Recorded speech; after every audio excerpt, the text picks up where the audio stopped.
Hello everyone, आज के इस वीडियो में हम डिस्कस करेंगे आईसीएसई क्लास 10th फिजिक्स के एक छोटे से चैप्टर साउंड से रिलेटेड कुछ मल्टीपल चॉइस क्वेश्चंस। तो जैसे कि आप लोगों को ऑलरेडी पता है कि मैं पहले ही दो वीडियोस हर चैप्टर से रिलेटेड बना चुका हूं और ये हमारे लास्ट चैप्टर यानी कि साउंड से रिलेटेड मल्टीपल चॉइस क्वेश्चंस का सेकेंड वीडियो है। तो चलिए इसको हम स्टार्ट करते हैं विद फर्स्ट क्वेश्चन। तो पहला क्वेश्चन आपके पास है, द नंबर ऑफ ऑसिलेशंस और वाइब्रेशंस पर सेकंड इज कॉल्ड। तो आपको जैसे कि पता है इसको हम कहते हैं frequency. The number of oscillations पर सेकंड, तो वेवलेंथ आपको पता है, वेवलेंथ तो डिस्टेंस होता है, वेव नंबर जो होता है that is actually the reciprocal of wavelength, और टाइम पीरियड आपको पता है, एक ऑसिलेशन में जितना टाइम लगता है उसको हम time period of a wave कहते हैं। नेक्स्ट क्वेश्चन हमारे पास है, which of the following have same unit, इनमें से किसकी यूनिट सेम होती है, टाइम पीरियड एंड फ्रीक्वेंसी। तो देखिए आपको पता है टाइम पीरियड की यूनिट होती है सेकंड्स एंड फ्रीक्वेंसी की यूनिट होती है हर्ट्ज और यू कैन से पर सेकंड्स। तो ये तो गलत होगा। सेकंड क्या है, frequency and wave velocity. Frequency की यूनिट अभी मैंने आपको बताई that is hertz and velocity, unit of velocity is metre per second. तो ये भी गलत है, दोनों की सेम यूनिट नहीं है। Wavelength and amplitude, so this is the correct option. Wavelength and amplitude दोनों की यूनिट होती है मीटर, क्योंकि दोनों क्या होते हैं, डिस्टेंस होते हैं। नेक्स्ट है आपके पास फ्रीक्वेंसी एंड वेव नंबर, ये नहीं होगा। वेव नंबर की जैसे मैंने आपको बताया रेसिप्रोकल ऑफ वेवलेंथ, तो इसकी होगी पर मीटर, एंड फ्रीक्वेंसी की जो यूनिट होती है दैट इज हर्ट्ज। तो आपका जो करेक्ट ऑप्शन होगा that is option C.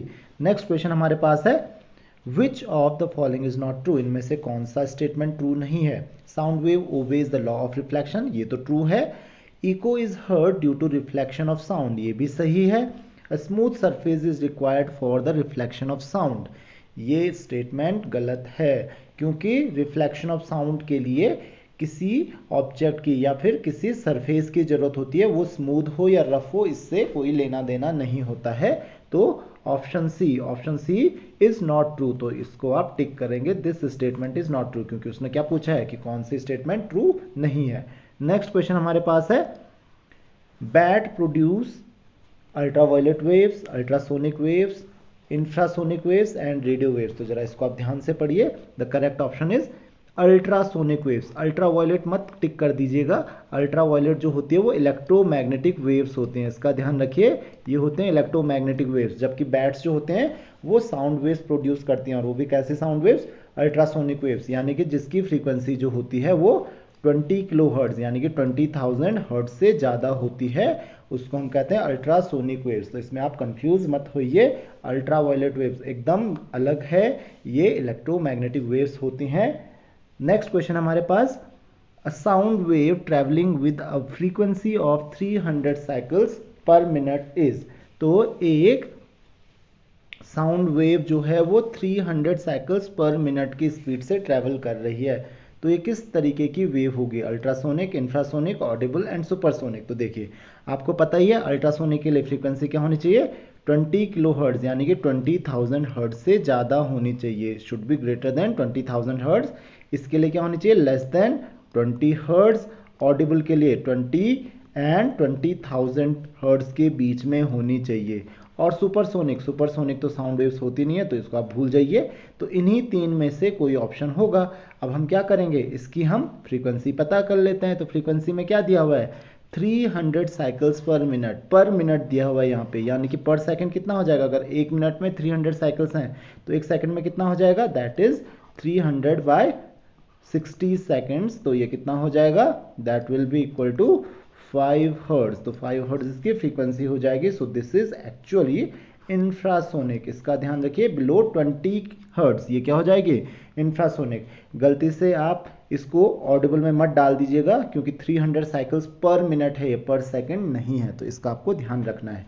Next question हमारे पास है, time period of the wave in previous question is. तो पिछला क्वेश्चन देखा कि आपने, ये 5 हर्ट्ज उसकी फ्रीक्वेंसी आई थी, तो इसमें टाइम पीरियड क्या होगा, तो टाइम पीरियड का आपको फॉर्मूला पता है, time period is reciprocal of frequency, तो 1/f, 1/5 and that is equal to 0.2 seconds. तो करेक्ट ऑप्शन इज 0.2 सेकंड्स। तो ध्यान रखिए फ्रीक्वेंसी को आप 300 मत लीजिएगा, 300 साइकिल्स पर मिनट था वो, उसको पर सेकंड में जरूर कन्वर्ट कर लीजिए। नेक्स्ट क्वेश्चन हमारे पास है, Sound waves having frequency of 1360 Hz traveling with a speed of 340 metre per second have wavelength।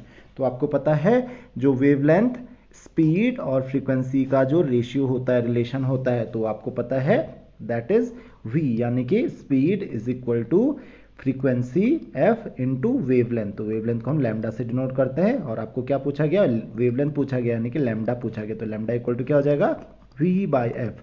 तो v आपको ऑलरेडी दिया हुआ है that is 340 metre per second और फ्रीक्वेंसी आपको दी हुई है 1360। तो आप इसको कैंसिल कर लीजिए, ये कैंसिल हो रहा है, आप 2 से भी कैंसिल कर सकते हो दैट इज 17 और ये हो रहा है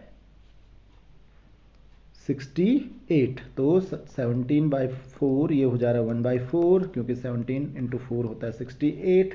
तो ये हो जाएगा आपका 0.25 metre. So your answer is 0.25 metre. तो बहुत ही आसान सा क्वेश्चन था। तो आई होप कि आपको ये क्वेश्चन समझ में आ गया होगा। नेक्स्ट क्वेश्चन है आपके पास, man fires gun and hears the echo from cliff after 5 second. तो 5 सेकंड के बाद उसको आवाज सुनाई देती है। The distance of cliff from man is 850 metre, the speed of sound is. तो आपको साउंड की स्पीड बतानी है। तो आपको पता ही है स्पीड ऑफ साउंड v का जो फॉर्मूला होता है इको के लिए that is 2d divided by time. Time कितना है 5 सेकंड्स। तो ये फॉर्मूला आपके पास होता है। तो v आपको कैलकुलेट करना है एक्चुअली।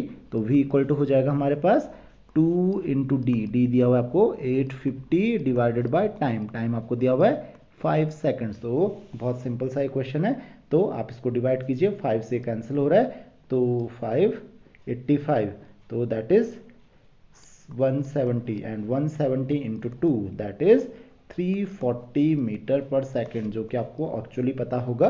तो the answer is 340 metre per second. बहुत ही आसान सा क्वेश्चन था। नेक्स्ट क्वेश्चन हमारे पास है, when a person produces a sound from a point A in front of a cliff, he hears an echo after 10 seconds. After moving 0.7 km towards the cliff, he produces the sound again and hears echo in 6 seconds.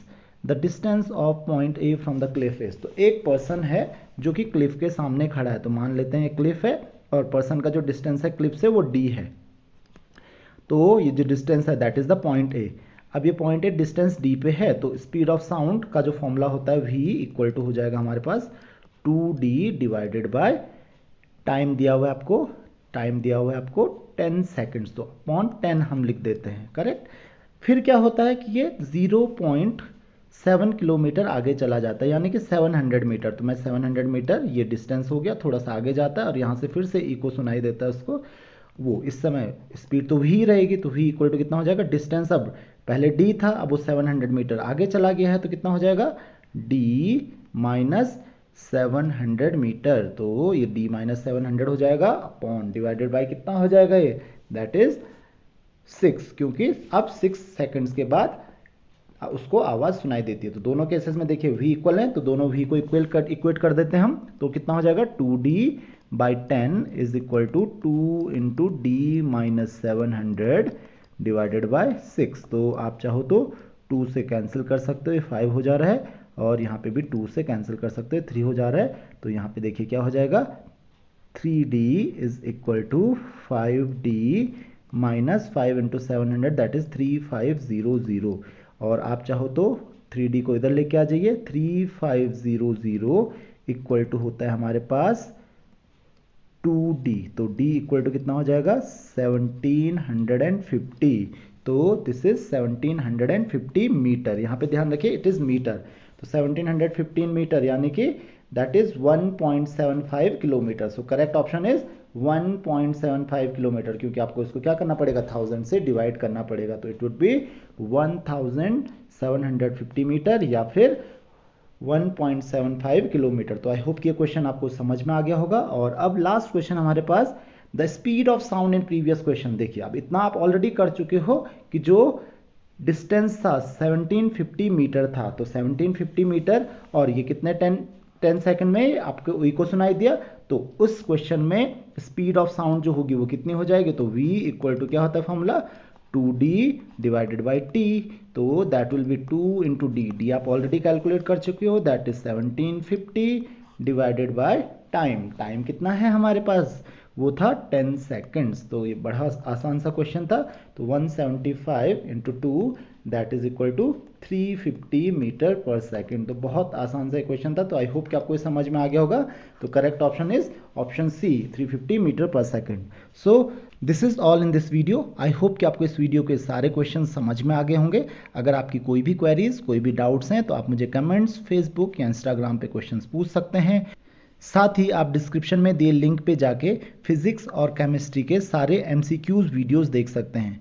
So see you in the next lecture. Thank you very much.